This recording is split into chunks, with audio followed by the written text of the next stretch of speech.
All right, good afternoon, class. Today I just want to go over the directions and instructions for this research assignment for the week. This week we are focusing on something called due process of law. We're going to go over that a little bit in our Google Meets tomorrow, Tuesday. So your Google Doc, once again, it's all in one assignment for this week. Please make sure to read all pages. The last assignment last week, a lot of you skipped that part 3 of the immigration process, and that cost you half your grade for that assignment. So please make sure you check all the pages for your research before you even get started. So how to complete this week?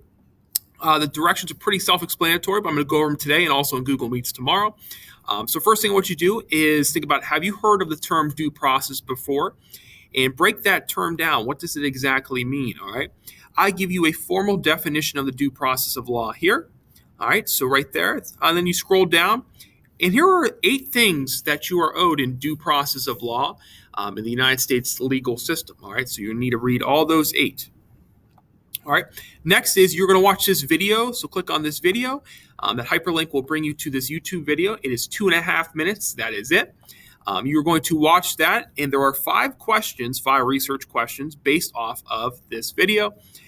Those 5 research questions, will go in exact order of this video, so 1 through 5. So pause it when you get to number 1 complete, and number 2 will be next on that video. All right, so it goes in exact order there. Next, you will have some scenarios that you're going to have to look at. So 3 scenarios, and you're going to dive into due process. So basically, these 3 scenarios are going to ask you, is this student's due process, are they being violated against? Are their rights being held back? So what you're going to do, you're going to read each scenario. So scenario 1 has to do with Mrs. Jasper and a student in her class. If you don't feel like reading, you could open up this text-to-speech link. All you're going to do is you're going to copy all this, Control-C, into this hyperlink here. This hyperlink is a free text-to-speech online little app. All you can do is Control-V, and boom, and you can hit play, and it'll play for you at home if you choose to do that. So do that for all 3 scenarios if you like, but if not, you want to just read it, that's perfectly fine as well.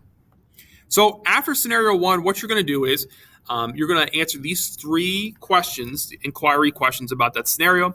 First of all, what happened in your own words about, what happened with this problem with Mrs. Jasper? The second question, what facts are you missing that you actually wish you knew to solve this problem? And finally, based on what you know from the video, these Google slides that will be attached that you need to check out about due process of law. And based on that video and this, these summaries of due process up here and your other sources, were the requirements for due process, were they violated? What was unfair about this scenario? So those are the 3 main research questions for each scenario. You're going to have another scenario 2 here about graffiti in a park. And then you're going to finally have a third scenario about a student named Reggie and cheating on a math test. And you're going to answer those 3 research questions as well. And the final essential question of the day is, in less than 25 words, how could you define due process of law and its importance in the American legal system? All right. So once again, your support systems here today for this week are this video. At the top here, summaries of due process of law. And finally, these slides that will be attached. All right. If you have any questions, please reach out. But please make sure you look at your sources before you ask me, and then I will help you guys out. All right. Have a great week, and I look forward to accomplishing and making sure that we are all knowledgeable about due process of law and why it's important as an American citizen.